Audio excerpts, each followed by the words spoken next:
All right. Well, hello everyone. And today we have something very special, something that I've been, I won't say it was like the mission of this YouTube channel, but definitely something I had in mind when I started talking about books here on YouTube. And that is, I'm blessed with the opportunity to sit down with Christopher Ruocchio, the author of the Sun Eater series. And to be perfectly honest, like this is a man who needs no introduction at this point. Like everybody knows who this is and what these books are. I would have gotten Jordan from iWizard here to do his whole introduction, but he was too expensive. So I'll just say, how you doing today, Christopher? I'm doing well, man. I'm pretty sure Jordan would do that for free. Are you sure? No, thanks for having me on. This will be great. Yeah, no. If you don't mind me asking, I'll give a bit of context here, and then I'll ask the question. So I first heard of Empire of Silence, like a lot of people did, from Mike, and then I picked up my first copy of Empire of Silence probably about 2 months before you put out a video saying like the future of the Sun Eater is uncertain. We're not sure where things are going to go publishing wise. I was like, wow, great. Did I like jump on, like the Titanic right before it goes down? What is the series? What's going to happen with the series? So, and now it seems like people can't stop talking about the books. It seems like they're doing better than ever. How's the success been going from like, well, we're not sure if we can even finish or how it's going to be finished to, where you're at now? Yeah, well, the funny thing about that, and I won't say too much about that because my whole publishing situation is stabilized and like everything is good, right? Is that like I didn't know it was going to go this well, but I knew it was going to get better, and measurably so when things were really bad. So it was easy to bet on myself in that situation. So whatever I was going to do, I think was going to work out. And very fortunately, I had sort of this pre-existing relationship with Bane, and they managed to catch me, and then now I'm back with Doll. And so it was nerve-wracking, but like I always had some faith that it was going to work out. My wife may deny that and be like, "You were, a mess," and I was, because it's like, it's a high stakes game, but it did work out, and I knew that the sales were going to improve. Things had gotten real bad in 2020. Nobody was buying books from new writers. Writers people had heard of did really, really well with everybody locked at home. But nobody was really discovering new writers, at least traditionally published science fiction writers. I understand it was really good for like Kindle Unlimited writers as well, because people with KU subscription were just turning, right? And so it was a little bit dire there, but things are around now. Most days it doesn't really feel like anything has changed because I'm in my house and it's the same house, and I'm working on the same book still. 400 years later, book 7 is still not quite gone. I wrote a character's last scene today, which was very cool. I won't say which one. But eventually it'll be Hadrian's last scene too, right? So in a certain sense, it's not spoilers, but I don't want to. People are so allergic to the perception of spoilers that one must be careful.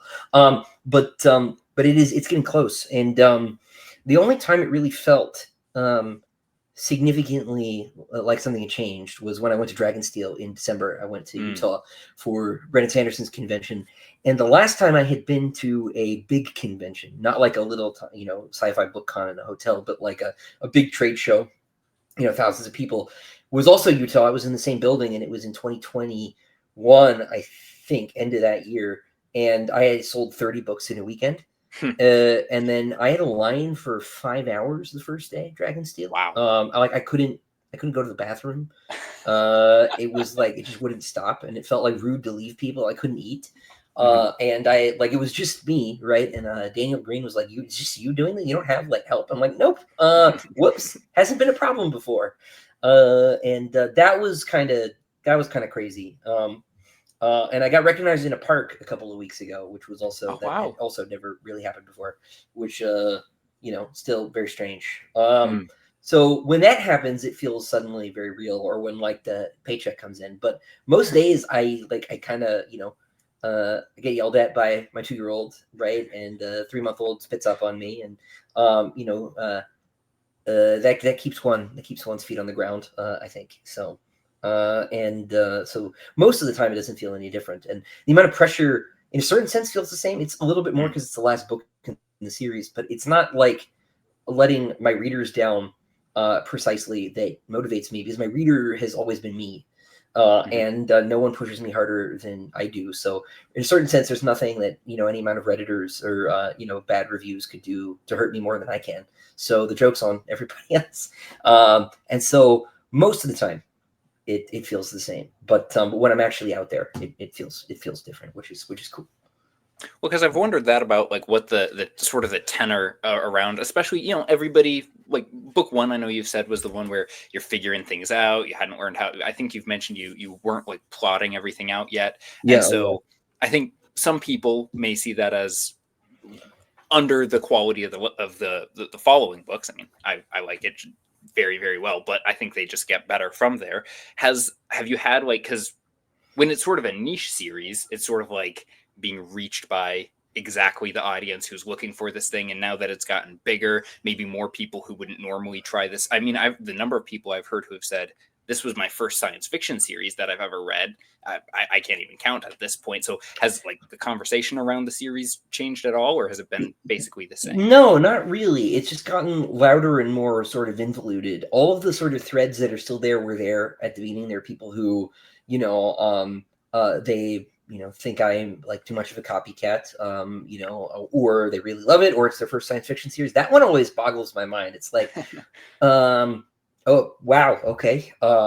Maybe not where I would have started, but, it's also not where I could have started. So, that one's always a surprise. But my wife's a statistician by training, and so there's a certain we had a conversation about this, and she was talking about how like these reviews are like really all the same, right? There are like really 10 reviews of your book, Mhm. and like we didn't actually do an analysis on this, right? Because her time is too valuable to go read all the reviews. But like the basic principle, right, is that like they're the same 10, 12 reviews. That's a fake number, right? And you just see them over and over and over again, and most of them are really positive. And maybe the one thing I have noticed, and I think this is true of like any sort of fan group, is that as the overall sort of size of the, I don't like the word community because it's so sort of charged with internet sort of connotation, that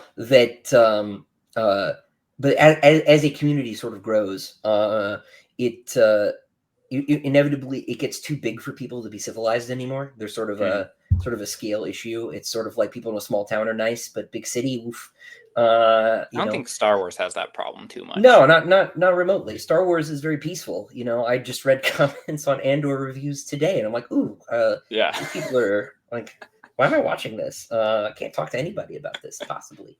Um, and I mostly think it's good, but actually, yeah, exactly, right. And so there's been a little bit more unpleasantness, but that isn't Mm. really that's not directed at me, right? For the most part, that's directed at readers who have the wrong opinion about A or Mm. B, or B or A, Mhm. and so that isn't it bothers me that my readers are not being nice, but that's also in a certain sense not my responsibility, Mhm. and not really my problem, right?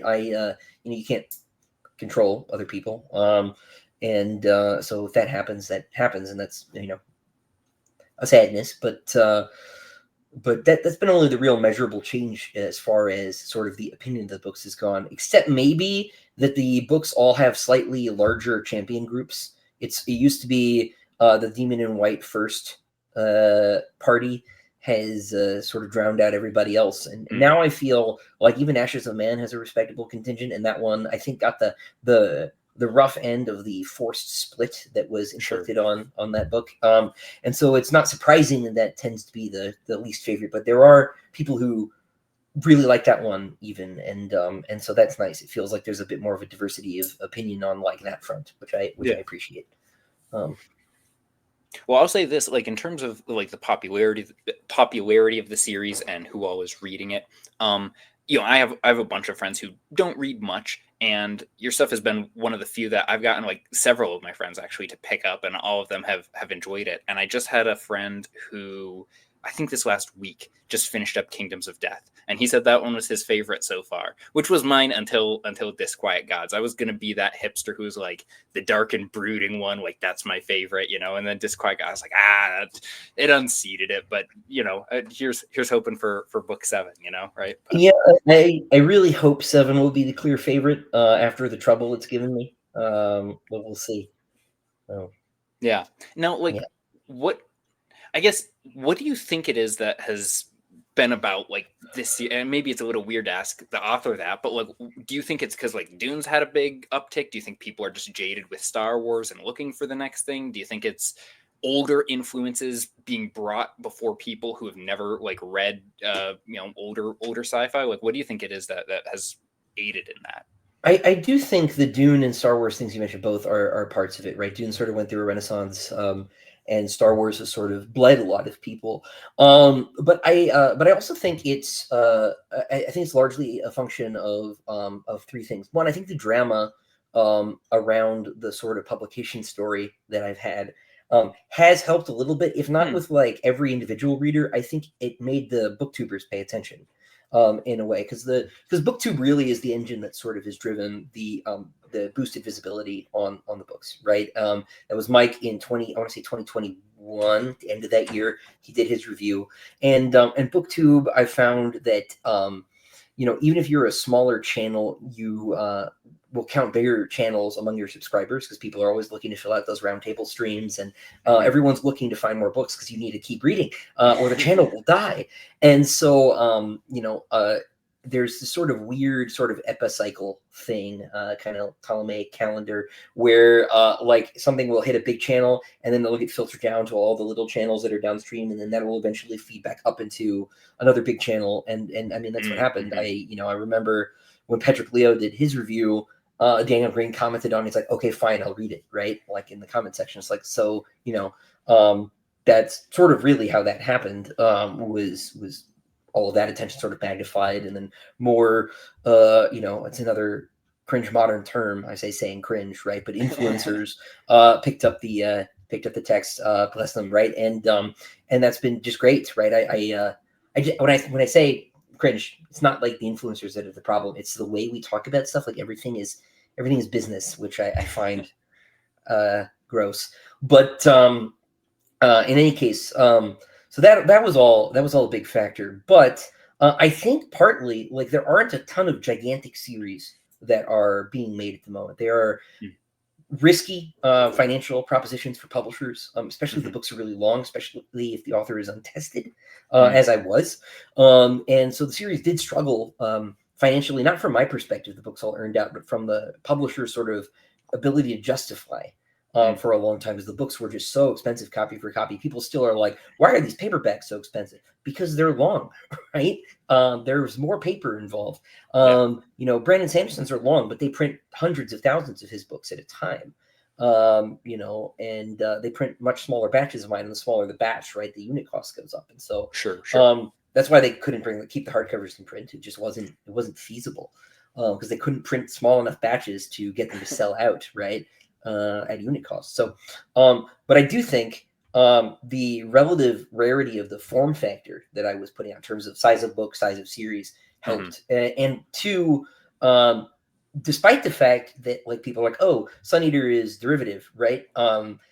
There's not really a lot of stuff comparable being produced at the moment. There's not a lot of space opera, kind of generally, but the sort of science fantasy stuff, like very, very little, very little. And so if you like that, it's basically like, I guess, Pierce Brown or me, right?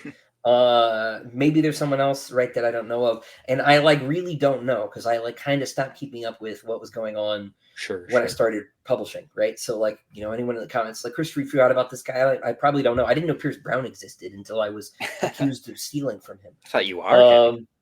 It's actually true. I'm actually just Pierce Brown in a fat suit. Yes. But yeah, I think it's that. Maybe more than anything is that just it was sort of by itself in this weird sort of less occupied corner of what is available from traditional publishing. I know, indie, there's an infinite supply of everything all the time, but that's a different problem, right? Like that's actually, yeah, that's maybe worse, in terms of getting noticed. But I think those things all together sort Okay. of helped. Yeah. Well, because you mentioned they're like doing something different, having something different that you're bringing forward. Like, and this is maybe, I'll mention briefly, we were just, as of the time of recording this last week, on with the guys at Talking Story and talking about Book of the New Sun. And like, because you've been very open about your love for Gene Wolfe, your series and his have gotten compared a lot. And this is maybe my like big Book of the New Sun hot take. I don't think they're that similar. Like there's some surface level things of like, okay, written fictional memoir, future person, kind of to use the catchphrase, morally gray character. But aside from some very superficial things, and maybe that's just because a lot of people who have made the comparisons maybe are a couple books in and having read to Earth of the New Sun, I've got a bit more context, but I don't even see the two series as being similar other than some of those surface level things. So I think you're probably right when you say there's something unique here that's not being provided elsewhere. Yeah, I know it's nice to hear you say that because I can't, right?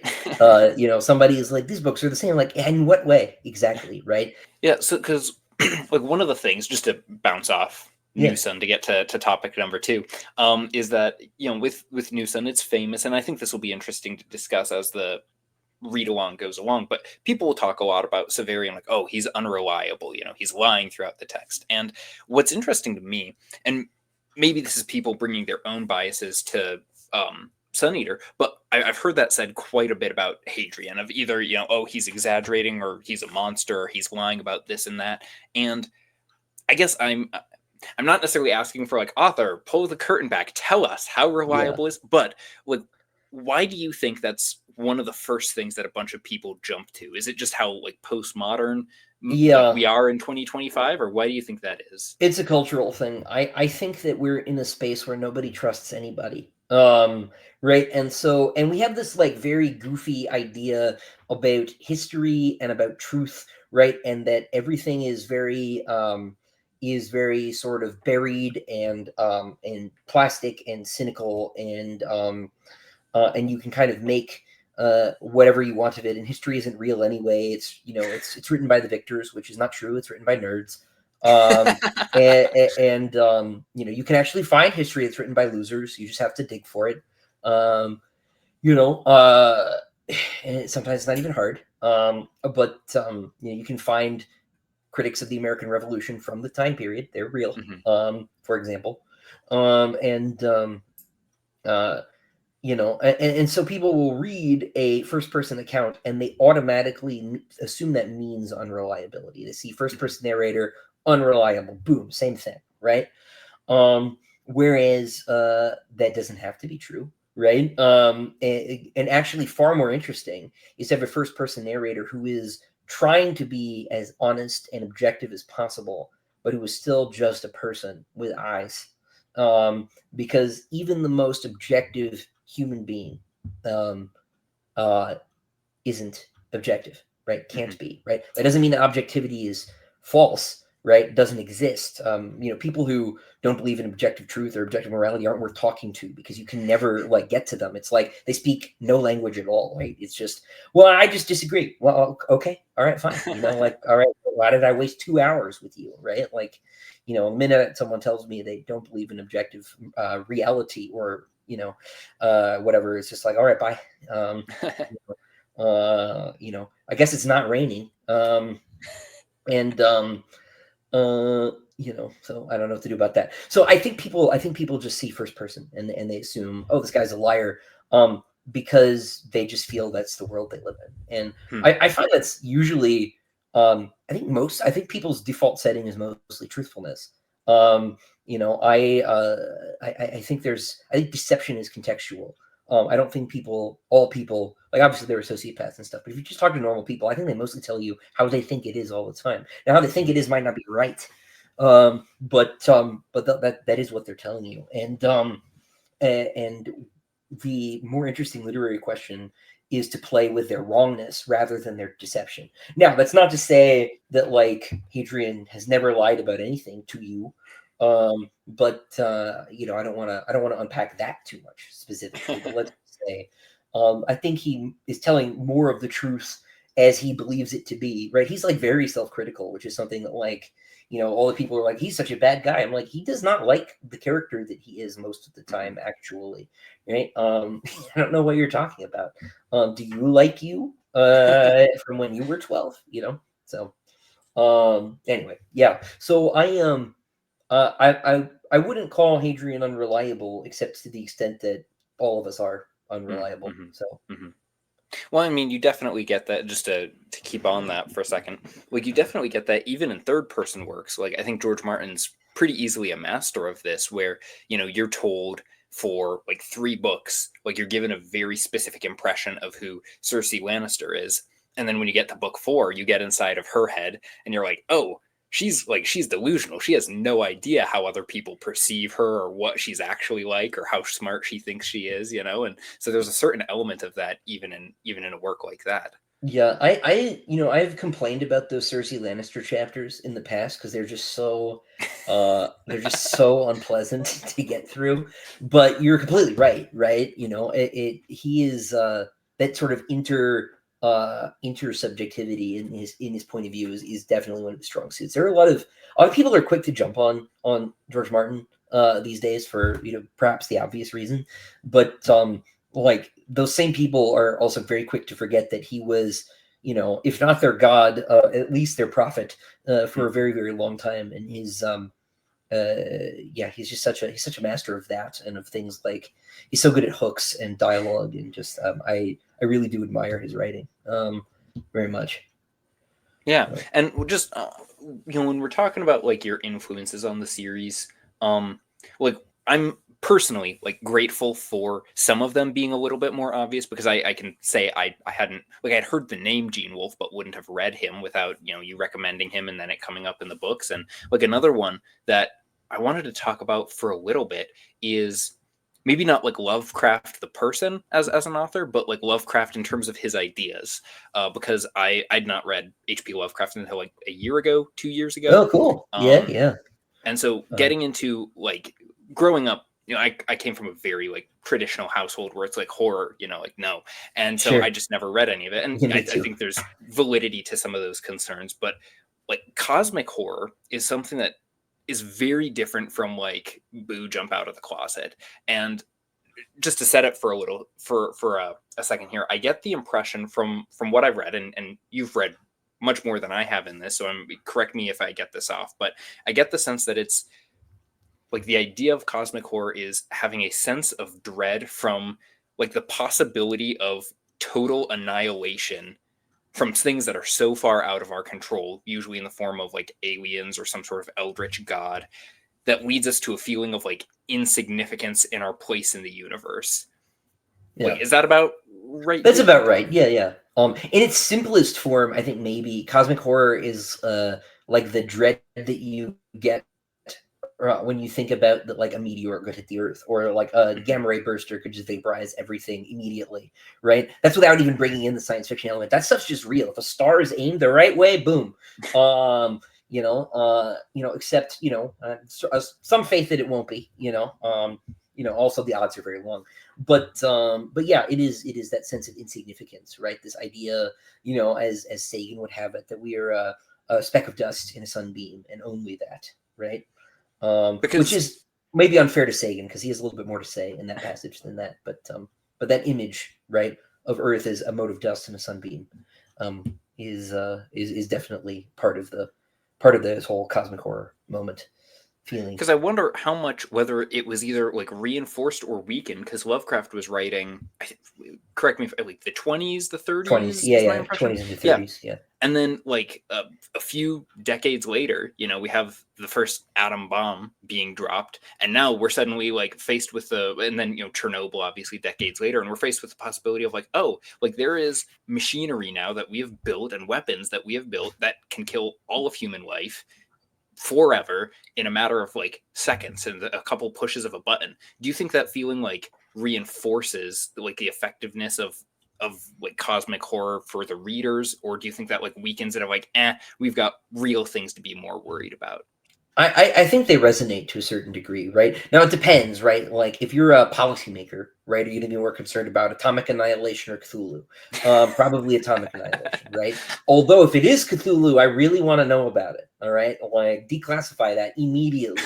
But uh, but but I do think there's a certain resonance there, right? It's like ultimate fragility and sort of heartbreaking insignificance, and ultimate fragility and heartbreaking insignificance, right? Except that it's not, right? Like this is like actually then suddenly like the pain of your own existence, right?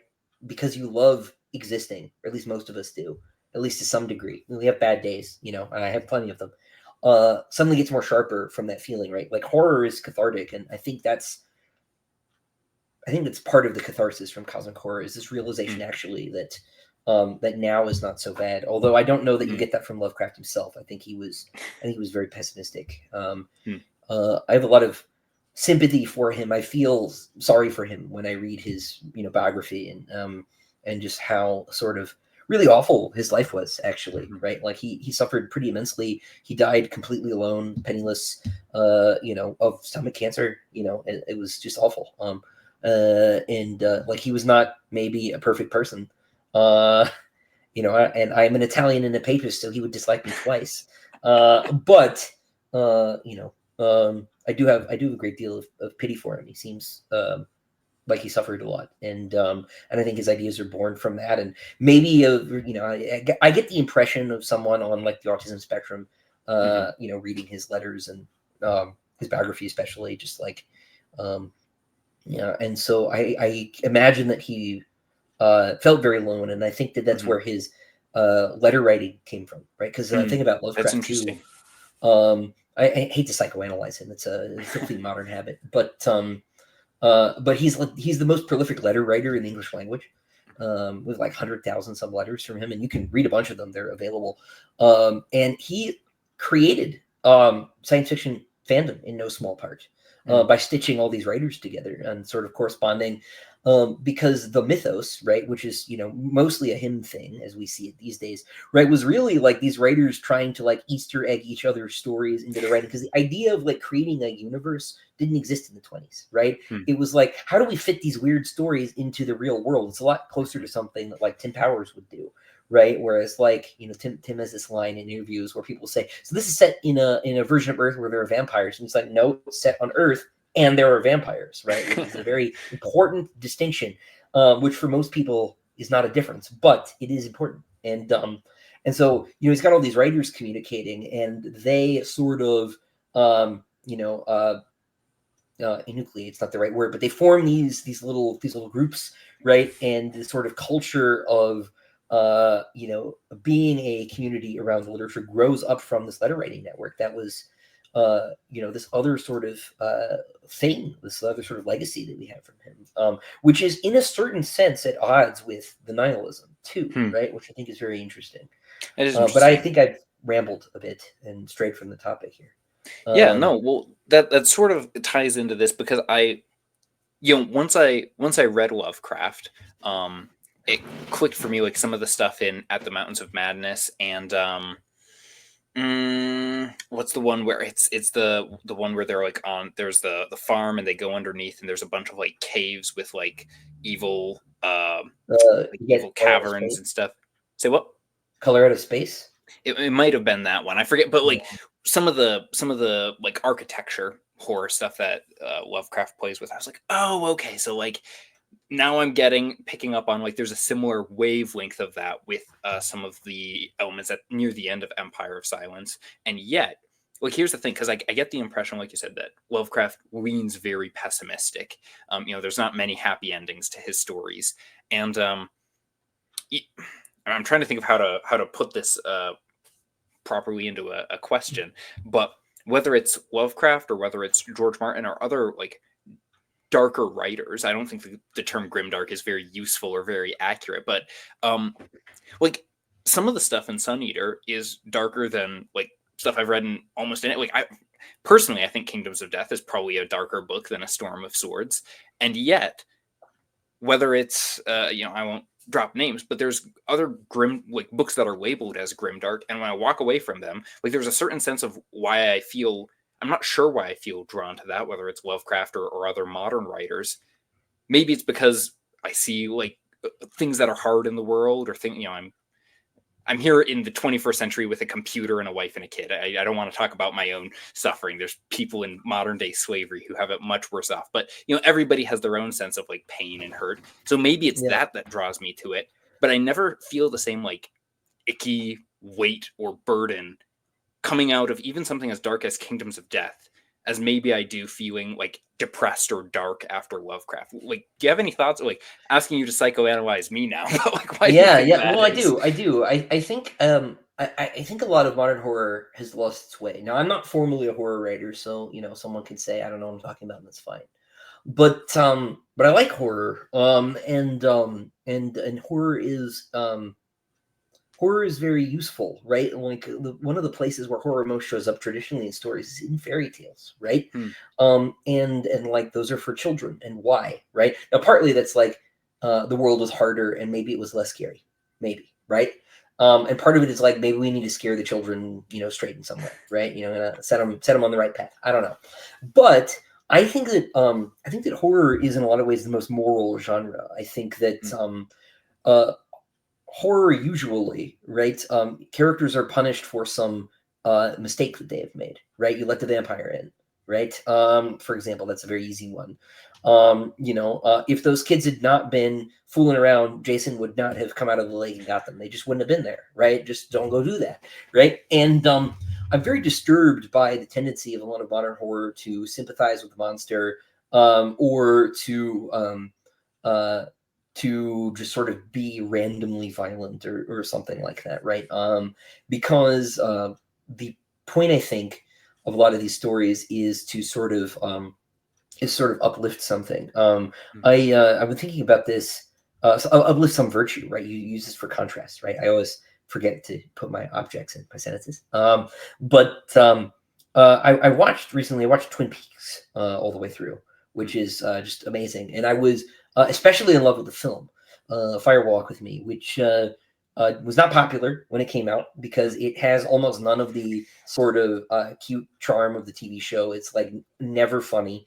It is relentlessly bleak and harrowing. And Kyle MacLachlan is barely in it. Damn it, which is terrible. That's the one bad part. But that's really just because I want the movie to be 5 hours long because it was just so good. And it should have been immiserating, and there were parts of it like I just couldn't watch. It was in a lot of ways, and it's not even like really a horror film, although it's probably the scariest movie I've seen in a long time, just in terms of how unrelenting it is, and some of the shots are just terrifying. But Lynch is a genius, and but it has this sort of and Lynch generally has this sort of maximal sympathy for his characters that I think a lot of people just don't have. He he talks about being in love with Laura Palmer, right, just as an idea, right, and sort of the duality of her and the sort of misery of her situation. But he has sympathy for her father, who is the bad guy, right? Like especially in the show, and there's a moment in the reboot show from 2017 where he is portrayed, I think, very sympathetically in his like 5-second cameo, right? And he's still like he is a monster, but he's also a human being, right? And a lot of modern stuff like just totally throws it out the window, right? In favor of just sort of making a caricature out of things. Or there's no I was thinking particularly about the sort of contrast between Twin Peaks and the town in every Stephen King novel, where the town in every Stephen King novel is a bad place, basically. And there might be a couple of good people in it, but like the place itself, its culture, its sort of vibe is wrong. And Lynch has a lot more sympathy for Twin Peaks itself, or for Lumberton and Blue Velvet, right, which is a real town that I've been to. And so while there is this sort of awfulness underneath, right, there is sort of the Shire right on top of it, right? Mordor and the Shire are the same place, actually, to Lynch in sort of a metaphysical sense. Not that he, is writing fantasy, right? At least as we'd recognize it. But you get my point. And so I think that I think that a lot of the horror that is just sort of immiserating to be immiserating is missing the point of horror in the first place. I think that, if you're going to show something awful and terrifying and gross, you need to have something to say about it other than look at this. And I think, for all that like the Saw franchise pretends to have something to say, I don't think it really does. It's like, oh, I put your head in a box, it's going to rip it open. For you, think about how valuable your life is. Really, they made the movie so you could watch someone's head get torn apart. Like it's the depth is superficial. Sophomoric. Yeah, it's not all there. There's something in that concept, but like it doesn't stick the execution, I think. Anyway, yeah. I hope that's a useful answer. Yeah. It's funny. I always feel like I've not gone far enough, and then people read Kingdoms of Death, and they're like, this is awful. Is this torture porn? I'm like, no, actually, it's not. Read it again. But so and I've talked about this before in some of my videos, and I'm like, not to puff you up or anything or be like, oh, how great the books are, but and I've mentioned this a little bit, but just to get personal for a minute, I read Sun Eater in between when my wife and I first learned that we were going to be having our first kid, who's still very young, and then finished it up like shortly after he was born. And that whole, like I'm a younger guy. We did not necessarily expect to have a kid this early on, but it's like, hey, like, as what is it, Jeff Goldblum, nature finds a way. So yeah, sure. Things happen, and it is what it is. And just having the story, and especially I think, like I said, Kingdoms of Death really resonated with me a lot. And maybe it was simply for the fact of watching somebody endure suffering that's much worse, but I think even more than that, seeing that like there's a point to it.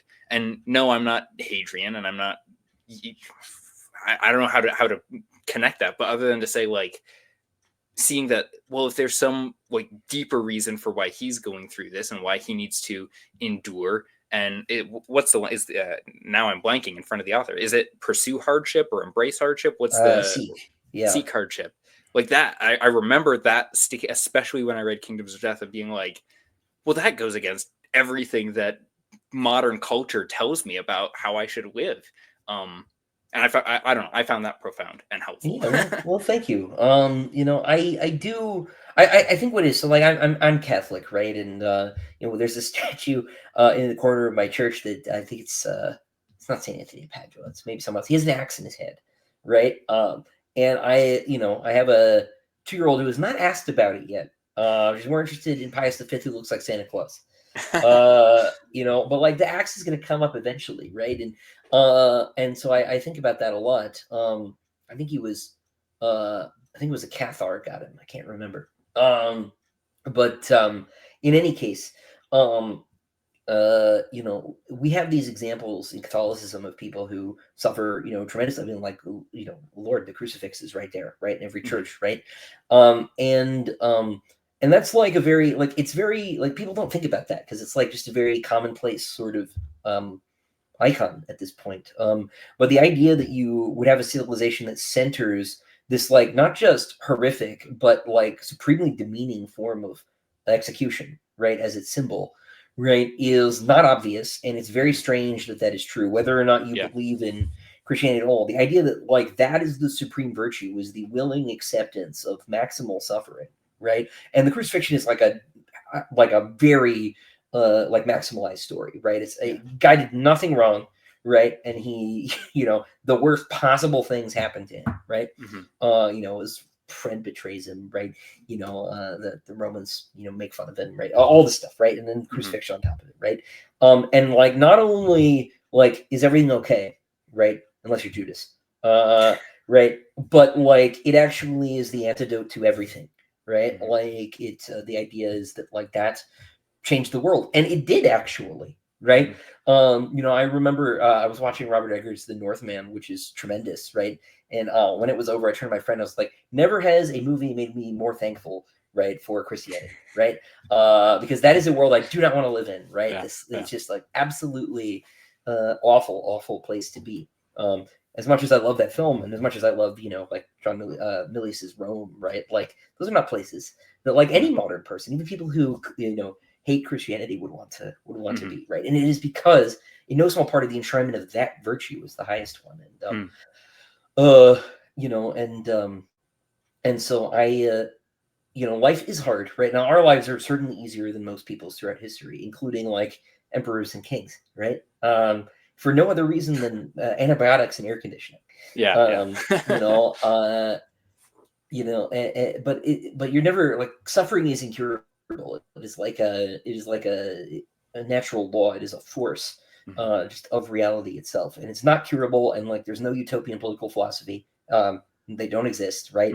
Like, it's just, you're gonna, like, something's gonna go wrong, right? You know, there's a line in True Detective where Woody Harrelson's characters, you know, you think, you know, about when the golden years, you're in the golden years when you're in them, or do you like suddenly get you get cancer and then realize that they were actually a long time ago, right?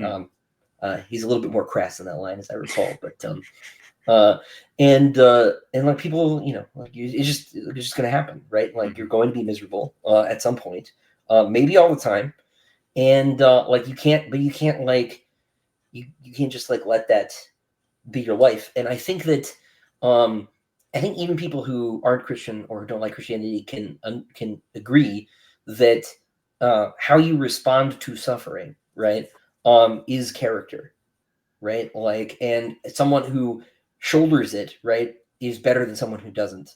Maybe not someone who can't, because like, some things will just break people, and that's just the way it is. But see Lovecraft. But like, there is the virtue comes in how you rise to that challenge, right? And I think that yeah, I do think that's at odds with how what most of us are told most of the time. And yeah, so I'm and maybe sermonizing, I that's realize. well, I don't maybe talk to that's part grown-ups a lot anymore.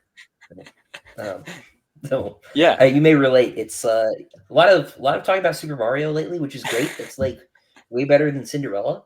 So I'm psyched. But you know, I have found that I'm rambling more, and I think this is the reason. So No, that's all good. And actually that kind of ties in, because to continue the psychoanalysis, like, maybe that's why it specifically like spoke to me at the time, because, you know, when you compare like being a single guy, and then it's like, okay, you know, being married, and then like the difference between those two is there's a difference there, but then between like married and like having a kid, like, well, now, like, I had a mentor when I was younger, and he used to tell me, he's like, Sam, like, as soon as you like get that pregnancy test, like, playtime's over.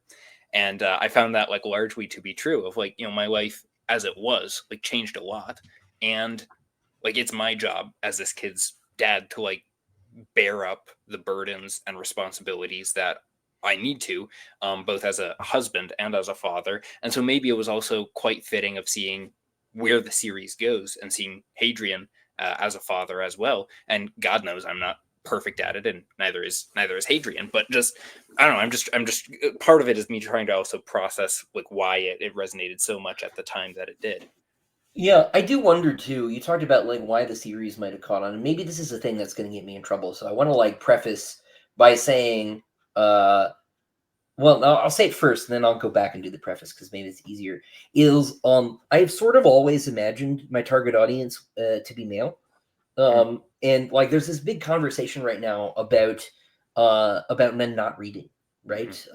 And how there aren't books for men, at least traditionally published ones, and things. There's a publisher in Britain that just opened up that said they were gonna be like only picking male writers, and they were focusing on stories for men, and it just was like a huge mess on social media, right? And and I don't want to wait to find. I certainly don't want any of my women readers to feel like I am not thinking about them, right? But I've always thought about my audience as me, right? And Right. like, Yeah. I'm a Yeah. guy, so like, my hope has always been that like, my plan has always been, I'm writing a book for me, right? And I'm hoping that I am a sufficient analog for my readers, whoever they may be, that what I am writing is appealing to a broad enough audience that like I can make a living doing this. And so my sort of archetypal reader has been a guy. And I do think, you know, that I think the sort of stories that men write are different from the stories that women write. It's not to say there isn't cross appeal or that whatever. Right? Like, all the qualifications you want to put up are now posted on the wall behind me. Right.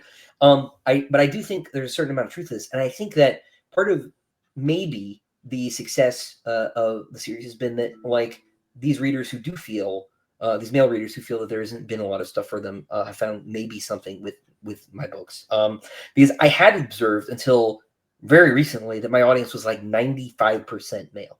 And that has only in the last year changed. And it's I think it's still mostly male, but if I go to signings, it for the longest time it was just guys all the way through, right? And so that sort of changed. Like I said, but still that archetypal reader is me, and so that's sort of the way it's right. And I do think this question of like sort of heroic suffering is one that is maybe is a concern that is maybe a masculine one.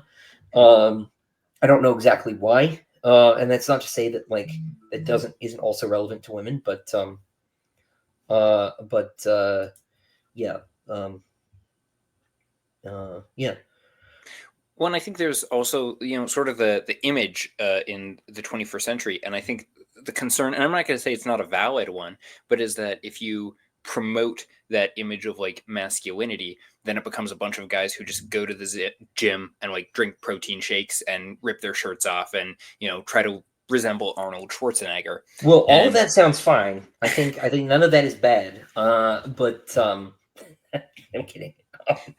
Well, and I don't. Yeah, I'm bad I at guess it, obviously. my sort of my thought with that is that I don't think it is exclusive. I mean, by no means do I have the form or even the desire to resemble that image of that stereotypical guy. I've always been kind of a bit of a softie, to be perfectly honest. And I look at somebody like Father Karras in The Exorcist, and it's like that is a very distinctly masculine, like heroic. I mean, like he's fulfilling the role of Christ there, and there's a whole conversation that could be had about that. The ending to that movie baffled me for years until there was like, sorry, not to go on the Bible thing, but there was an obscure line from, well, not really obscure, but there was a specific line from Paul's writings that was like, oh, that's it. Okay, that makes sense. But just to say, like, that is an example of like self-sacrifice of somebody who isn't a warrior, who doesn't, wield a sword like Conan. And I like Conan very much. But just to say, like, I think there's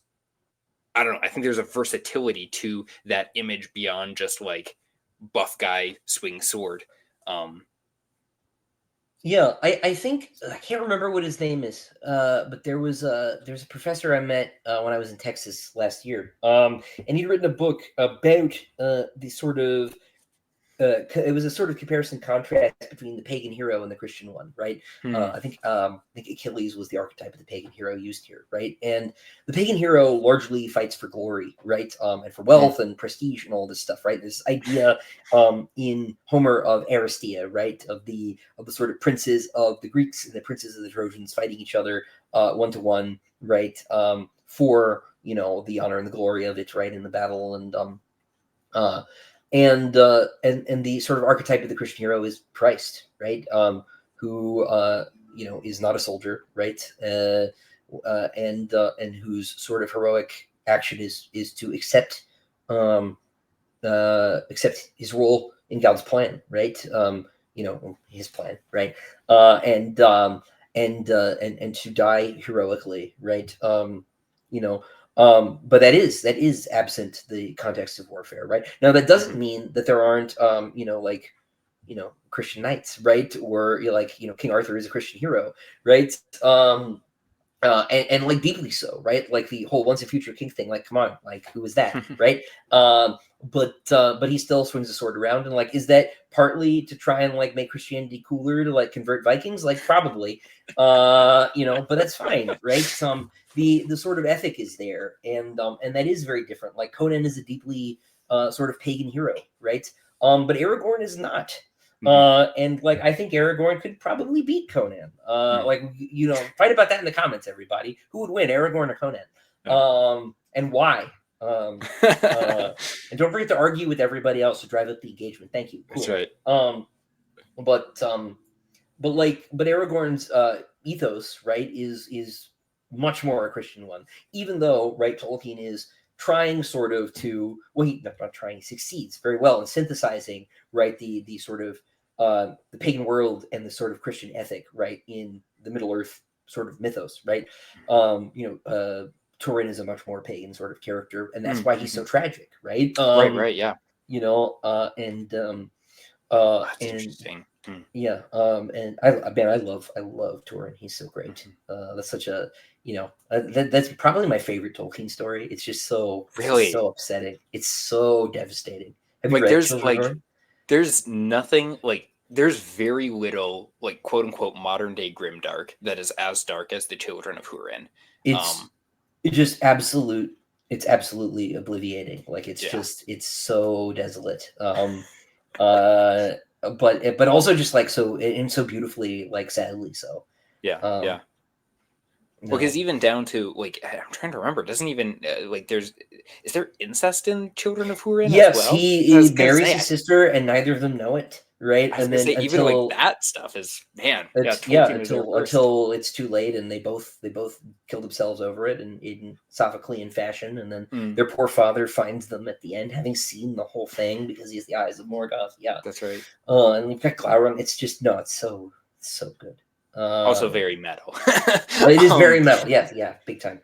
Well, and maybe that's where like Hadrian, because this series in some ways like sinks or swims on if people like Hadrian. Like as a similar example, like the Broken Empire trilogy is like Mark Lawrence's trilogy that he's famous for with Prince of Thorns, and people famously bounce off of those books within the first like couple of pages because Jorg is written to be like he's basically a fantasy version of the kid from A Clockwork Orange, where it's like let's take the most like twisted, hateful, vengeful, and now let's see why he is that way. But people like open page 1 and see him like ordering the the burning of a village and the raping of their children, and they're like, never mind, I don't need this, and they bounce off right away.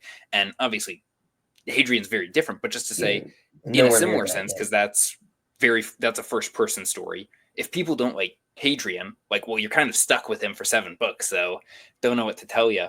And as you were talking about it, it almost seems like Hadrian is a merging of the Conan ideal and the Aragorn ideal. Because when I read Lord of the Rings, and maybe this says more about me, but I want to be Aragorn, but I see myself much more in the character of Boromir, where it's like I have these ideals, but I do compromise and I do fail. And if I saw the ring, I would go after it too, rather than, Aragorn not.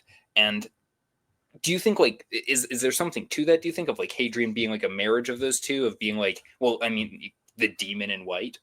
Yeah, sure. Yeah, no, I think so. Right. I think the funny thing, right, is that, and this is even sillier maybe, is that I started writing because I really liked Star Wars, and I really liked Batman. And that was just sort of the water I was in, and I'm talking like age 7, 8, right? And so I sort of started there, and I think that kind of like explains everything, and I don't need to say anymore. Maybe. But I do. But I'd always been interested in that sort of in the hero who doesn't look like one, right? Just purely on sort of like aesthetics, right? Because like the bad guys always look cooler. Like I'm gonna just be like very simple here, right? These are not complicated reasons, but like Darth Vader is cooler than Luke, right? Yeah. Right? Yeah. He's just cooler.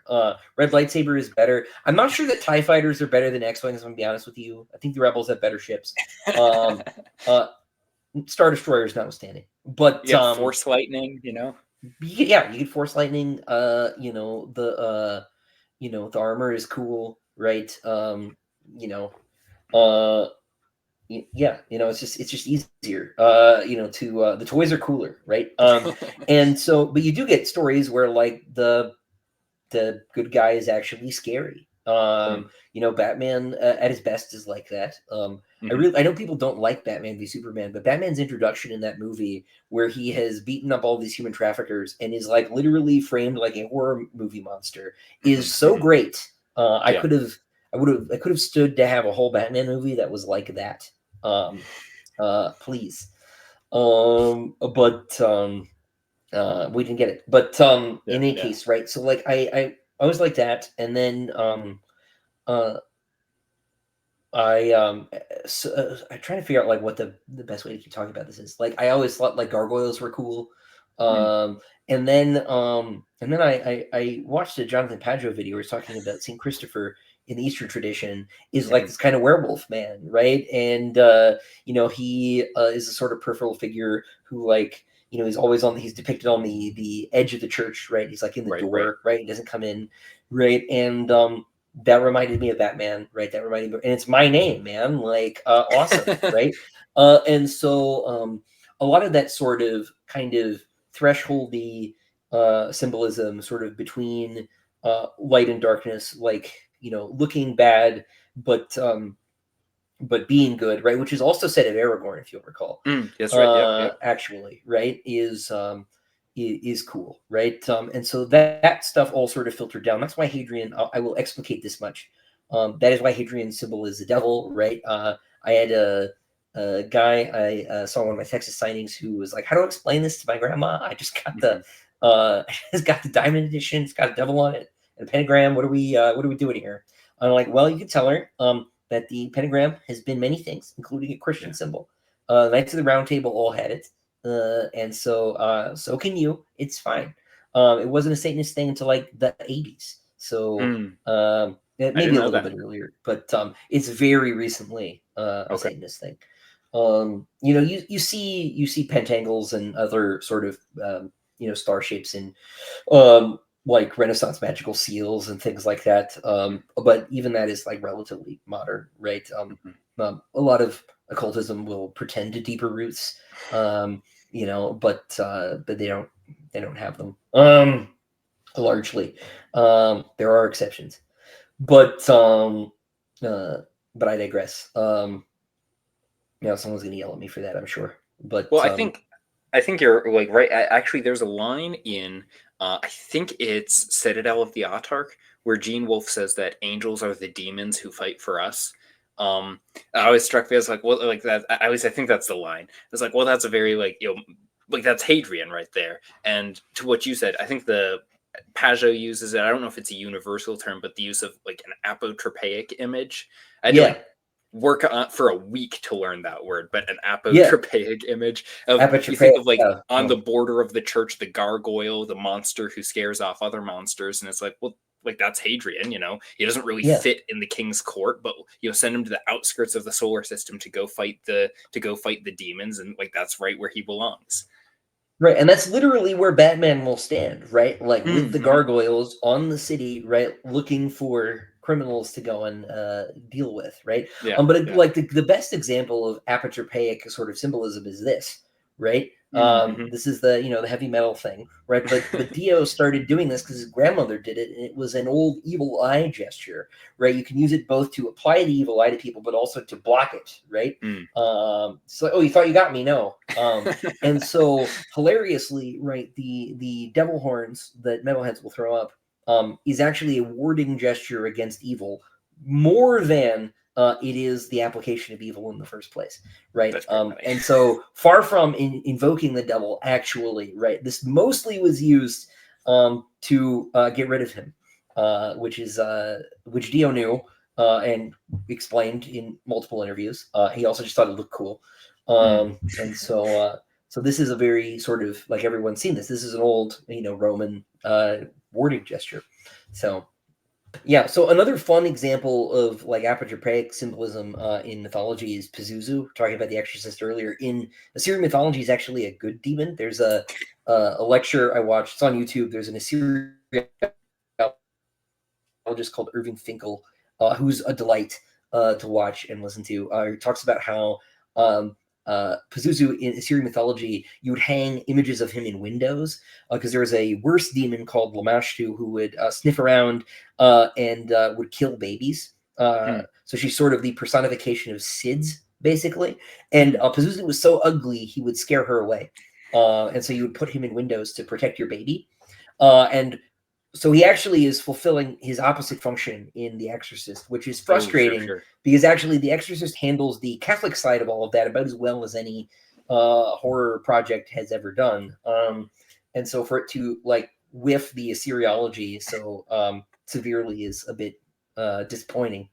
But I do love The Exorcist. It's great. But anyway, yeah. So that's another. Sorry, I love talking about this stuff. But yeah, well, kind of on that note, like one of the things that I'm sure I'm not the only one. Like maybe this is the normal reader experience, so you can probably tell me. But you go into like the Sun Eater, and it's like, okay, like we've got evil aliens. It's like, okay, where are we going here? And it seems like for years, and like the first one I remember is like Orson Scott Card with Ender's Game, but it's like, oh no, actually, like the aliens are the good guys and the humans are the monsters, and that I don't know if that's the norm in like sci-fi now. No, but like people even apply that to Tolkien, where they'll be like, well, there's an obscure line where it talks about like orcs having families. And so really, and they have language. So really, like Aragorn is a genocidal, like orc murderer.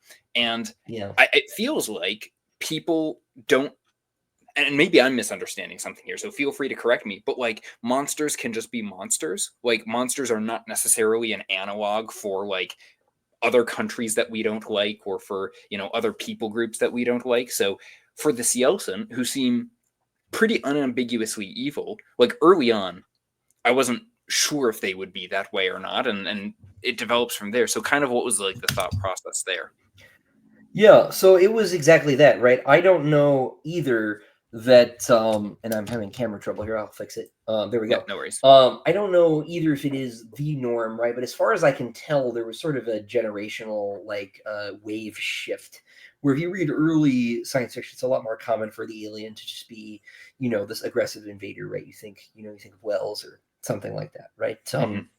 And then it does start to change probably in the 60s with the new wave, and it's never really gone back. Now you do come up with you broadly have sort of like two kinds of aliens as far as I can tell. There's like the sort of xenomorph to Cthulhu school of aliens that are just sort of irreconcilable, like either animals or sort of eldritch evils. And then you've got like if it's humanoid, especially right, if it's sentient to any degree, right, then it's just people, right, with like some extra steps, right, Right, right. and like the orcs are a really good example of this, right, because people do this, right, they see the orcs as symbolically representative of ethnic groups of humans, right, and that's not what they are, right.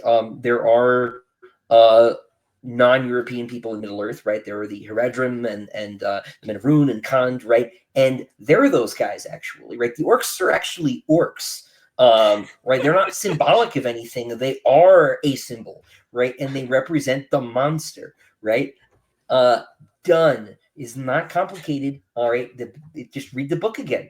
You know, and partly this is because the orc, like basically everything from Tolkien, has been redigested through the matrix of tabletop gaming to be whatever you want it to be, actually. And like I don't have a problem with tabletop gaming qua tabletop gaming, right? But to the extent that tabletop gaming has become the template from which that modern fantasy is based far more than Tolkien ever was, right? Tolkien was stripped for parts by Gygax and Co., right, to make the game, along with a bunch of other people, Vance, etc., right? And I'm not knocking them for this. The game is great. Not my favorite game, but it's great, right? But then people that go to the game and they build their fantasy worlds out of the parts that were stripped for the game, right? And that is why largely magic systems exist. It's because modern fantasy writers like games. It's not, that's why. And now especially, people go into fantasy and they'll say, well, I have to have one because everybody else does, and they don't like stop and ask, wait a minute, do books need systems? Like, are there rules? Like, there are no rules in literature. Right, right. I can move the letters all around the page. Wait, would you watch?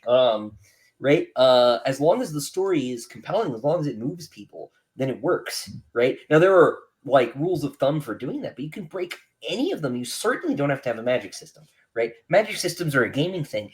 And in doing that, right, in sort of handing a toolkit to players and saying, you want to be an orc? You could be an orc, right? Like, most people are not going to really be an orc. They're going to be a green guy, right? Because being an orc is more akin to like being Mark Lawrence writing a fantasy novel. You don't want to be that guy, actually, right? Like it's an unpleasant head to be in. Yeah. So why largely I have refused to do a salesman point of view story because that would not be fun for me, actually, right? Like to try and do that, especially at length. Good Lord.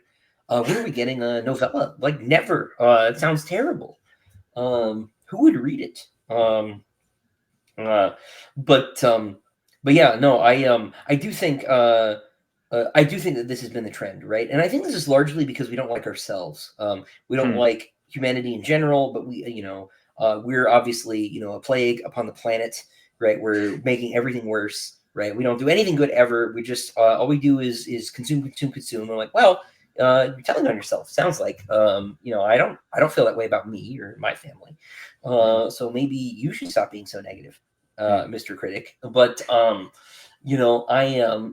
I do think I think that's where that comes from. Is we have this sort of self-loathing. So clearly, right, the other must necessarily be better because we're so terrible, right? Okay, And like yeah, that's not to say that humanity is good, right? We're so far from it, right? But there is good, right? And it certainly could be worse, right? There are no Assyrians at the moment, and that would be worse. It would be a lot worse if Ashurbanipal showed up and started cutting off ears and making a little pile of them for fun. The world has been mostly a lot worse than it is now. And that's just people, right? Which is actually makes it quite hard to create an alien, right? Because like I'm a people making aliens, and so whatever I've come up with, a human came up with. So is it really inhuman evil? Like, no, of course not, right? And this is maybe the Steelman version of the like. Or orcs really a monster, or are they just green guys? Critique is like it's still coming from human beings, right? So like if you could think it up, someone else is probably capable of it, right? And so like that's tricky. But like orcs are not you're not supposed to feel bad for orcs, right? And the fact that they're orcs and not a different group of people is supposed to like take the question of is dealing with orcs, is killing orcs wrong off the table. Right? We don't want to talk about that question because that's not what the story is about.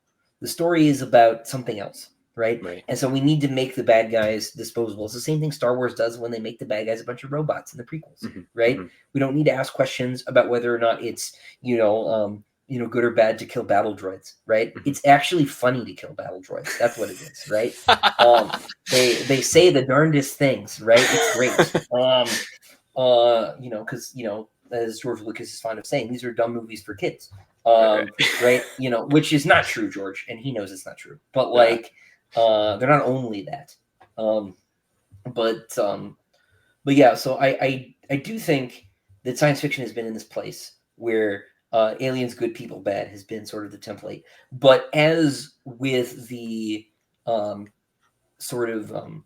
my critique of Dune, right, where I was like, look, Frank says heroes bad, villains also bad. I'm just like, wait a minute, hold on. Someone had to do something about those Harkonnens, all right? They were pretty awful, right? They could not stand, right?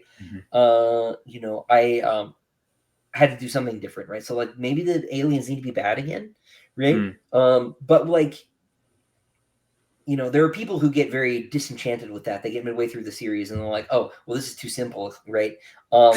Which I don't think is fair because black and white morality is apparently so complicated that most people can't believe in it anymore. They're just like, oh, there has to be two sides to everything, right? Like I don't know why they can't process that. Maybe some things are just wrong. But like, I also haven't gotten to sort of the synthesis, right? We've had thesis, antithesis. There's no synthesis on the CLSN front yet. There is Raman Thanu. Give it time, right? So maybe those people should withhold judgment and read on. But I do think like monsters are interesting narratively, symbolically, and we should get back to that. I despair about vampires and dragons. They're just not they're not scary anymore. Robert Eggers notwithstanding. But have you seen Nosferatu? I have not yet, okay. But I have faith. Yeah, I started it and I fell asleep because I have two children, which is not Robert Eggers' fault. I would like to request a movie review from you when you watch it because, well, I won't give away all of what I thought, but I have some I was feeling a certain way for most of the movie, and then there's a flip, and I started feeling a very different way. So I'll be interested to see what you think about it. Yeah. Okay. All right. Well, it's starting from a rough spot, right? Because the original, I'm not sure I agree with it, right? So we'll see, right? But at least I'm sure the vampire will be scary, right? Which is better than what we usually get these days. Yeah.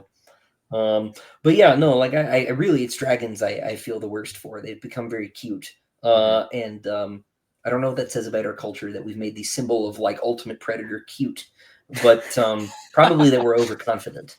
Yeah. So. What's the Cthulhu plushie, you know? Like Right. You're missing the point, I think. Yeah. Cthulhu is not cute. But I'm also like I still am a little, maybe a bit more serious than everybody else. A little bit. But because I wonder, is this whole question, is it just like a byproduct of the whole like George Martin asking like what's Aragorn's tax policy, where it's like, no, like that's not what the story's about. Like you don't ask about the politics behind like the Cinderella story of like, but what were the king's like strategy? It's like, no, that's not the point of the story. yeah, I do think that's part of it. I think there's I think there is a sickness in modern genre fantasy writing to world build too much. And like the goal of storytelling is not to create a new world that like goes on and lives apart from you, the artist, right? Because you can't do that, right? The only way you can do that is by licensing your IP to other people, and that actually doesn't give it life beyond you. It probably kills it, because you may get like you may have Christopher Tolkien, but you probably won't, right? Second generation is not going to be the first.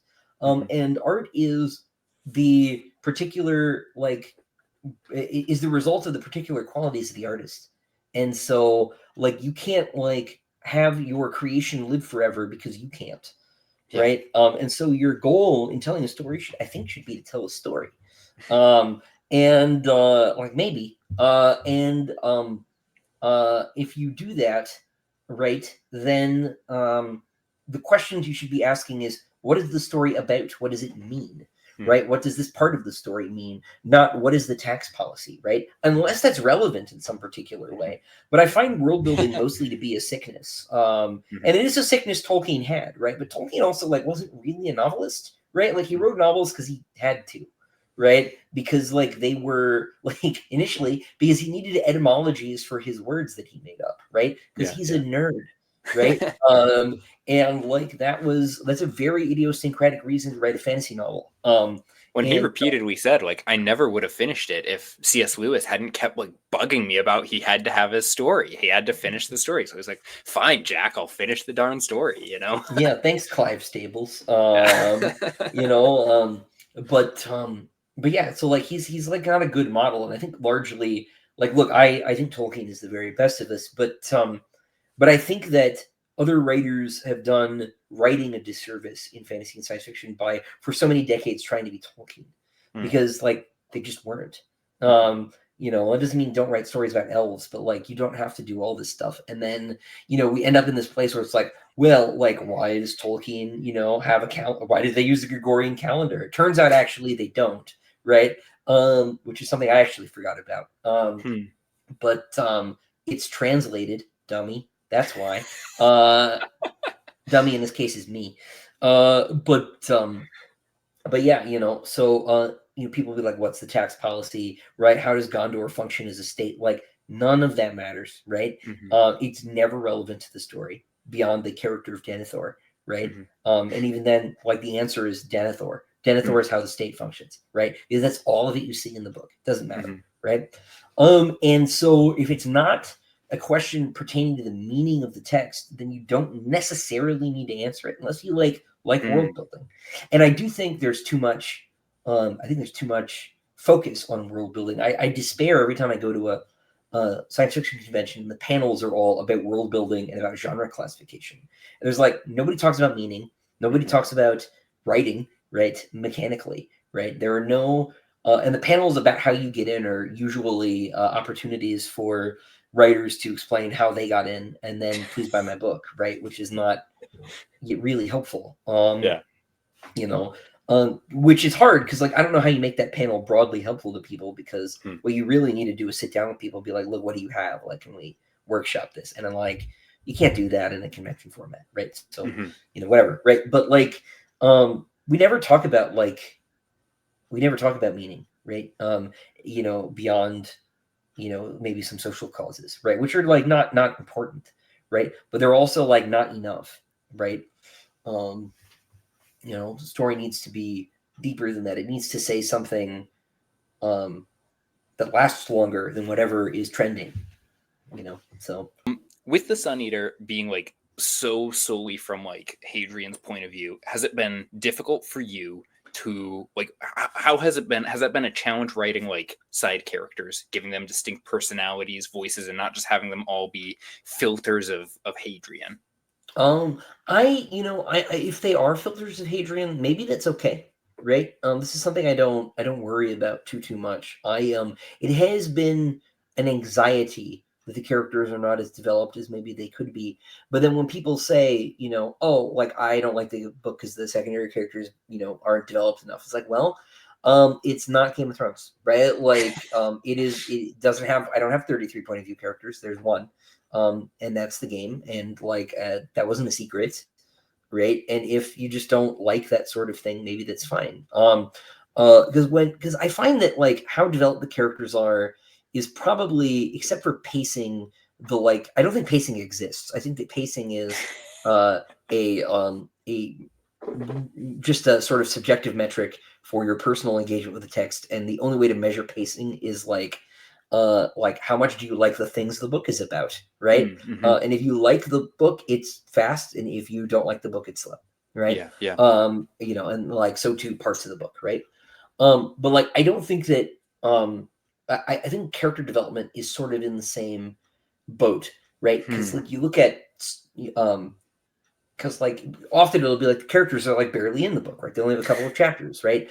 And you know, if you really like that character for some reason, right? Like I have readers who are like completely obsessed with the Painted Man, right? Who's in like 2 chapters, right? And they're like, that's the coolest thing. Like, okay, cool, great, glad you like that, right? Or they, you know, like they just won't let go that some characters are gone and are probably maybe never coming back, right?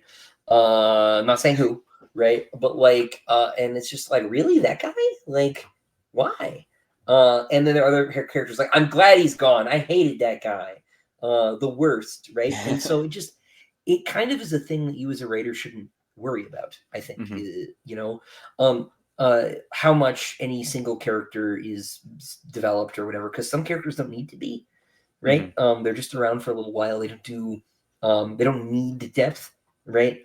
You know, I think with Sun Eater, it kind of rises and falls, as you say, on Hadrian. And so, and even there, right, there are people who just don't like him. And like, I actually can't do anything about that, right? Yeah. You know, I don't want to be, you know, the meme of the lady saying like, you don't like my book, don't buy it, right? Don't read it. But like, you don't have to. It's not mandatory, right? You know, if the book is not a pleasant experience for you, I don't want people to suffer reading my books. I write the books so people have fun. And if you're not having fun, man, like, I'm sorry, like maybe I'm not the writer for you, and that's okay. You know, so but the single point of view has been limiting logistically in like other ways, right? It makes battles harder Sure, because you can't like cut, right? And what it took me a while to sort of realize what it really does is like sort of keyhole the battle, right? And like maybe that's a good thing actually, right? Maybe then all the crazy logistics are out here and I can just write sword fights, right? Like maybe that's good. Now maybe they're too long. Some people are like, bro, do we have to keep sword fighting? I'm like, yeah, it's great. But maybe they're right. I don't know. But it changes how you can address whatever the story is, right? And you have to like work with the toolkit that you have. I can do things that George Martin can't with third person point of view switching, right? You know, like finish a series. So sorry. you know, haven't quite yet. But book set's almost done. Another week or so, and it'll be back to the editor. But I hope. It's so long. You just sort of have to accept the decisions that you make and figure out what the shape of the story is from there, right? Like if you're doing the memoir thing, then like you have this whole space between the end of the story and the writing of it that you can hide stuff in, right? For example, or the character can misremember things, right? Or conceal something in a way that like, it's not that Cersei is concealing that she is delusional. It's just not obvious that she is to other people, right? Right. You don't see that until you see her as she does, or uh, so that's a different thing. So you just have to make decisions when you're writing a book about what the nature of the story is and how you're telling it and what your tools are. And those decisions, like all creative decisions, world building, plot, character, etc., it's like a flow chart, right? You ask a question, right? You answer the question. I want to do first person. Okay, that like should present to you a bunch of other questions, right? You shouldn't just do things. You should ask, why do I want to do this? What do I get for doing this, right? And sort of think about that, right? And you can just make those first decisions arbitrarily, but then like maybe I'll write a short story from Hadrian's point of view, but this time it's third person. What would that be like? Was an interesting thing for Doyle to do, I guess, right? Like with Holmes, went the other way. But uh but then you just sort of have to follow through what you've decided on, and so any choice is going to make problems, right? And you just have to dig your way out, and how well you do that and how interestingly that's where the skill is. As an author, like with the side characters, when fans get so attached to such minor characters, like do you sit there and you go like, aha, I did something right there? Or is it more confusing? Because I know like Cat is a big one, like Alistair, and then he's a bit of a bigger character, but like Switch is another one. And like Alistair is the one, like I don't care what, like I'm like, Alistair's kicking somewhere. I know it. So death of the author in this circumstance. In Death here, of the yes. text. Right. In here. Gotta love him. What a guy. But it is mostly confusing, right? It's like I'm like, in a certain sense, I see the book like right here, right? And so I don't really know what anybody's going to think about it until I get the feedback. And it's often what I'm hoping it will be. Like, it's the best feeling is when I read a review and it's like, this person not only got the book, but got it in a way that I got it, right? Like this person is 100% dialed in, right? We are completely in sync because, you said death of the author, right? I'm not dead. Roland Barthes is dead, right? Actually, right? The guy who said that, and I'm still here. But I also I don't know how you're supposed to interpret a work of fiction unless you're trying to figure out what the author is trying to say, right? Because all you can do otherwise is apply work of fiction to stuff, right? So if you're not trying to figure out what the author's intent is, right, what they're trying to communicate, then you're trying to take what they've made and make it yours in some way.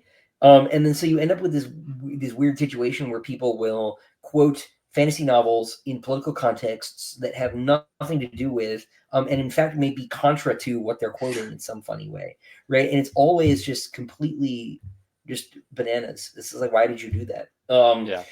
For example, right? Or people will really try to make a story that say the opposite of what it says, right? Because they need it to for some personal reason. And like, that's not like, you can do that in your personal life, but like the Academy now functions in this way. And if the English department is now saying that like you can sort of like you can somehow make Taming of the Shrew a feminist text, then like you may as well just like gouge your eyes out. Like, you're not reading anymore, you're doing something else. It's completely. I had a professor make this claim about Taming the Shrew particularly, and I just like, should I leave? Like what's the point in being here? I can just read the book on my own, get a degree, I guess, because that's what you're saying. So I do find it mostly confusing when people latch onto something that I don't think is important, because it's like, I thought you would know that wasn't important, right?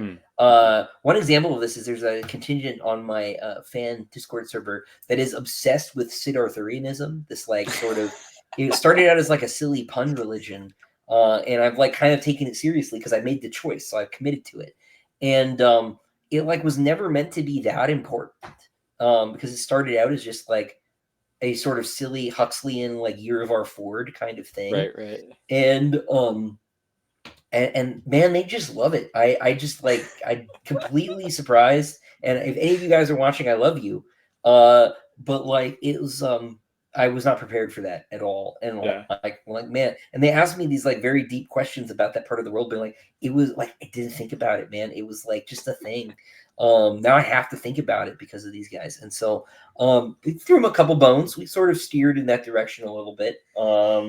But sometimes it's like sometimes people ask a question repeatedly that like I was on the fence about, and like the fact that I hear people like really want a thing right to happen again or come back is like, well, I can now never ever do that, right? Like because it would be pandering, and like now I know it would be pandering, right? So in a weird way, the constant Christopher, please tell me this character is going to show up in some way, right, is like, well, no, now he's dead. Now he's not even getting a short story, right? Like she's gone. It's never happening. That is pretty funny. Because you don't want to you can't give people everything they want because then they stop. They forgot they even read it anymore. So sometimes those frustrations are what keep the story alive for people. So yeah.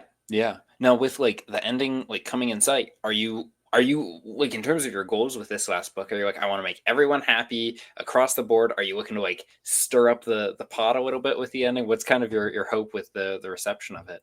All of the above, right? Like I like what you want, right? Because there's always this conversation about subverting expectations, and what most people mean when they say that is piss people off, right? I'm looking at you, Ryan Johnson, and that's not good, right? Because then you have the Last Jedi on your hands, and what a mess that was. What you really, but you also don't want to give people what they expect, because then there was no point in writing the story in the first place. And the reason that people like pay me to read my books, right, is because I'm going to make my choices and not their choices, right? And hopefully my choices are better, right? Because like it's my job, right? And like I made all this stuff up in the first place, so like there's like some precedent there or something, right? But like that's the point, right? Is like you're, and this is only like I'm not worried about AI, right? Because and maybe that's it's because I'm occupy the privileged position of already having some kind of a career, right? But like I read an interview with a couple, I can't remember which game developers it was, couple like Square Enix guys, I think, were talking about AI, right? And they were like, look, like absolutely, like this is going to like completely change the industry in like ways we can't even anticipate, right? There will be games like entirely made with it, right? There are going to be processes in game development that are like completely automated, right? But like you won't be able to replace like the creative genius of like very idiosyncratic specific directors, right? Whether that's in games or film or anything, right? Because while like if you fed all of my work into a language model, right, it would just make another Sun Eater book, right? It's not going to make my next book because my next book isn't one, right? There's just, it's not going to be able to make the intuitive leap that I, as me, am going to make in writing the next book. And that's true within the series too. It might get some things right, but I largely think that still readers are going to be able to better predict some of the things in book 7 than the machine will, right? And hopefully I'm ahead of everybody, right? Because I think about this stuff, specifically Sun Eater, right, in a way that nobody else does because it's like my thing, right? And so you want to give people not what they expected, but you want to give them what they wanted that they didn't know they wanted, right? If you can. That's sort of the goal. Maybe that sounds condescending. It's like you didn't know this is what you wanted, but it is, trust me. But like you want to surprise people's expectations. You don't want to defeat all of them, but you want to make them happy with what they've got. And happiness in fiction is a weird thing because you like Kingdoms of Death, right? So like it doesn't mean that it needs to be happy or perfect, but it needs to be right, and that's a much narrower target to hit. but like it's also a target I think that only the author can, right? And like I might miss, right? Like it's nice to say all this stuff theoretically, but people could hate book 7. You know, so we'll see. I don't think they will. But I feel pretty good about book 7. And I have not seen anybody get everything right. So so far so good. And largely I think it's because I wrote most of the series before I had a lot of eyes on it. I remember, I can't imagine being Martin or Rothfuss, right, and having this army of Twitter, like Reddit guys figure out your entire book like from the beginning. It is very upsetting when people figure out plot twists before you have them come out, right? I believe it, yeah. That is like not fun. I think Jonathan Nolan, when he was working on Westworld, said that like some like Reddit thread like decoded a whole like twist that they had planned coming up in an episode, and so they just completely abandoned it and like did something else. Or he said they had to like completely pivot in it. And I don't know that that's the right response either. No, I think that's but I understand wrong. it. Yeah, no, I think you should. I think you should stick to it, right? If it's the right choice, you shouldn't change it. And because I guess Arya kills the Winter King now, like, or the Night King now, like. That made sense. You know? Don't start me on that particularly. I remember I screamed. I was irate. And I was already pretty annoyed because that episode was not good. It was so dark. I just couldn't see. I have no idea what was going on. And I was so frustrated because that was the same guy who directed Hard Home, which is like the best episode of Game of Thrones ever. It's so good. But I digress. Yeah. So no, like you don't want to piss off your readers, but you want to give them something that they didn't know would be better than what they thought was going to happen. And that's hard. Like I might not do it. Like people be like, of course, Christopher, this was the ending, but we'll see. So yeah, November is coming. I'll end with a. Sorry, what? No, I said November is coming. So yeah, there's no stopping it. No, I'll end with just a couple of quick, like, rapid fire questions. The first is, I just wanted to comment on, well, I guess this is more of a comment than a question, but you'd mentioned once before, and I don't know if this counts, but that you hadn't met anybody who's read your Thor comic. And I'll say I read it before I actually finished the Sun Eater series. Oh, there we go. Okay. I was just looking up your name at my library, and they pulled it up as like, whoop, listed under Avengers, whatever it was. And I was like, okay, I'll get that. So, okay. Did you like it? I did. I thought it was, I was like, okay, a Thor comic, like how interesting can this be in like 6 pages? And I was like, okay, that's actually pretty clever. And I should have expected it, but I didn't. So, well, there you go. You know what we've been talking about. So, yeah, I was really proud of it for as short as it is. It'd be fun to like do more, but I don't think that'll ever happen at this point. I like literally never spoke to them again. Sure. I like handed in the manuscript and that was it. So I still get paid intermittently, like royalty check will come in. It's like, here's $10, and I'm like, woo. Yeah, that's great. I liked it a lot. But and then I was wondering if you can confirm for us that everybody's wondering like what's coming after Shadows Upon Time. Like, are you willing, Christopher Ruocchio, to confirm here live on the iSandwich channel that your next book is going to be a grimdark lit RPG series? Yes, it is, obviously.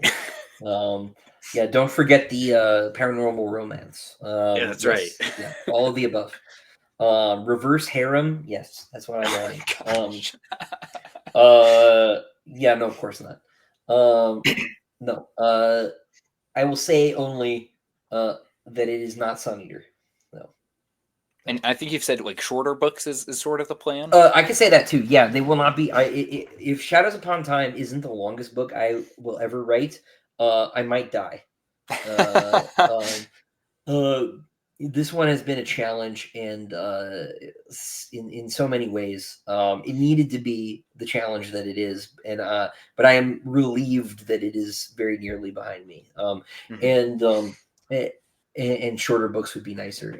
My hope is that the next book, size wise, will resemble Lord of the Rings, like the next, like in terms of it'll be 3 books. But it'll be comparable to Lord of the Rings as a whole. Sure. Sure. Now it'll probably be a bit longer, if I'm being honest, but that's the goal. No. And like for what it's worth, well, and I guess I'll say this. I'll end with a compliment and then one last question, and that is, I kind of have started realizing that I quantify my reading into sort of three categories. One is like reading that I do just for fun. So I'd put like Name of the Wind in there. Like, it's not necessarily the deepest thing I've ever read, but it's a lot of fun. I like it a lot. And then I put like books that I find challenging, like it grows me as a reader because it's something to wrestle with. So a lot of classics would probably fit in that. And then I'd say like books that actively like make me a better person from having read it. And you could put like Crime and Punishment in that. And I'd say like Sun Eater, and I'm not going to say like, oh, the most challenging books ever, but I'd say Sun Eater like pretty solidly hits all three of those as far as like the big reasons why I read. Like, for what it's worth, like I'm sorry, hopefully it's not embarrassing with you sitting right there, but for what it's worth, like I'm a much better person than I was like a year and a half ago. And Sun Eater I would say, is a part of that, something that, whether you want to say the Force used it, my soul used it, or the good Lord above has used it. Like I really have grown a lot from, or at least I've grown enough from being along with Hadrian's journey. So thank you for it, as much of a challenge as I'm sure it's been to get through all 7 of these. No, gosh, thank you. Like that's a hell of a thing to say. No, thank you. No. And one other thing that I've benefited from, and I've been kind of dancing around this the whole time we've been talking, but like I love hearing recommendations from like favorite authors of mine. Like I said, like Gene Wolfe. I've read even like some of your obscure. Now, I'm not saying I've read every book you've recommended, but even obscure stuff. Like you mentioned to the Talking Story guys, Pride and Prometheus by John Kessel, and I was like, well, that sounds interesting. I'm gonna read through that. So that I haven't gotten to DJ Butler, but let's see here. So Gene Wolfe, Lovecraft, Matthew Stover with his Lord of the Rings stuff, or not his his Star Wars stuff. Yeah. They're doing an anniversary edition of that, which I'm excited about. I can't wait. That looks great. Have you read it? It's yes. It's so good. It's such a. It's so silly that like a Star Wars movie novelization is a work of genius, but it is. And it's so hard to pitch people on. It's like, no, trust me, bro. Like, right? They just laugh at you. I think I mentioned it in I did a top 10 science fiction videos for Media Death Cult night. I thought Moid was going to laugh me out of the stream. But like I sincerely believe that novel was a work of genius. Like it's just I'm such a fan. Just nothing but effusive praise for Revenge of the Sith, right? No, and the narrative voice is so strong too. Those second person cutaways are just great. The little he slipped some Dante in there, which I thought was very funny. Sure. Because of course, it hasn't happened yet. But I want to reread it very badly. And it's the audiobook's done by Jonathan Davis, who also is Severian. He's great. Which he's just one of the best. It's so good. But so I've got DJ Butler coming up soon in terms of my reading. Do you have any other like recommendations, or like you need to get to this, Sam, or we're not friends? Have you gotten to Tim Powers? Oh, okay. So that's the other one. I started this year with Stress of Her Regard, and then I'm going to be picking up Drawing of the Dark within the next month or so. Oh, cool. Okay, yeah, that's a fun one. That's one of his earlier ones. I think it's the second or third book, and it is it's just great. I have a soft spot for that one too, because the main character's name is Brian Duffy, and so I always imagine Brian Lee Durfee as the main character. So, I like that one a lot. He hasn't read it yet. I need to get Brian to read that book. That's pretty funny. but no, Powers, man, you took away my my pitch for you. I'm trying so hard to get BookTube to read Tim Powers. It's like not even funny. He's as much like Stephen King content as everyone churns out. Like he's in that same sort of weird tales inheritance space, right? Yep. And I think he's a better writer. Frankly, but yeah. So let me think. Not put you on the spot or anything. Yeah, I'm really bad at this because I've not done a lot of reading. Have you read The Liars by Benjamin Liar? Came out. No, I haven't read last year. Failures. Yeah, The Failures. It's not. No, I haven't read that yet. Yeah, it's sort of Wolfian, it's sort of Vancian. It's kind of a dying Earth story. Very science fantasy. It's new. I think it came out earlier. It came out last year. I think so. Yeah. And so I did a blurb for it. It's another DAW title, and it is also sort of struggling to find an audience, is my understanding. So I have some sympathy for Mr. Lyer's situation there. But it's super cool. Sure. And I think Betsy Walheim told me it took them like 5 years to get it edited. Wow. Just like she like really believes in that series, and Sure. and I can see why. Like it's super cool. I It's got the got a little bit audiobook. of, I just need to get to it. So okay, well, you're ahead of the curve then. Yeah. yeah. I trying to get that one out there. Which like totally is because my publisher asked me to, but like I wouldn't have done it if it wasn't awesome, and it is. And it's in that sort of like kind of darker space too that I think you would like. Sure. So Yeah. I'm trying to think, because I've done so little reading lately because I've been like completely. I don't think I've finished a book all year because I haven't finished my book this year.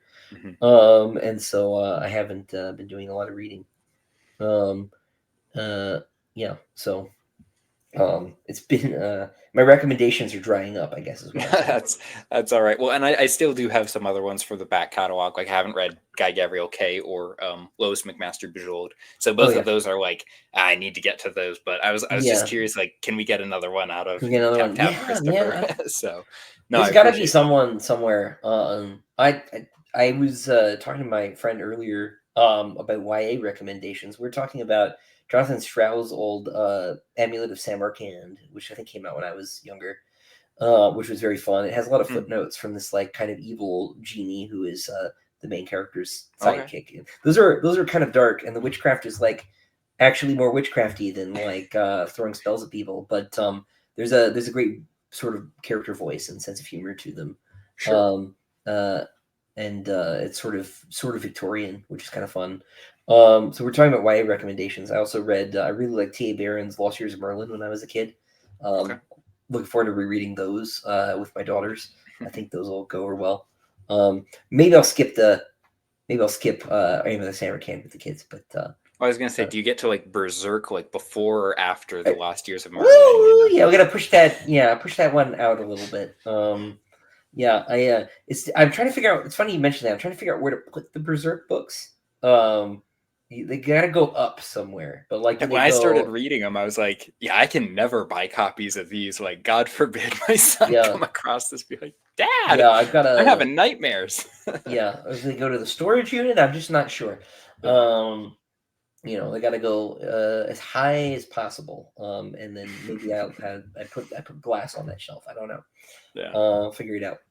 Yeah. Well, thanks for talking to me tonight, Christopher. Yeah, man, absolutely. Like I said, this has been definitely a goal, a milestone of mine, so I can delete the channel now. But no, I appreciate you letting me take up a couple hours of your time, and I very much look forward to book 7. So yeah, thank you. I hope it works. Talk to me in game tonight, so I can deliver. Yeah. Well, we'll just say good night, everyone, and I will see you in the next one. Bye, everybody.